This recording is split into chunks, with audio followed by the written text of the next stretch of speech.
Hey, hi friends, Sam here.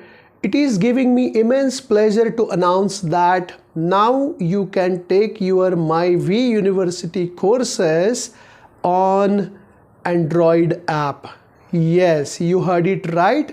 Now this Android app you can use to take your courses. You can log in with your normal login credentials, whatever you used to use on myVuniversity site, and just take your paid programs.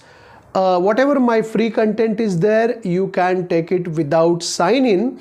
But if you want to take your courses, just use your normal credentials which you used to do on the website. Just use it here and you will able to log in and you will able to see your courses. So I hope this is useful for you. On the go, you can take your learning while traveling, while you are spending some unproductive time somewhere, waiting in the queue somewhere. You can take your courses now. You can just push your learning forward. Okay, so enjoy this app, and me and my team are always there to help you if you face any issue. Thank you. Happy learning.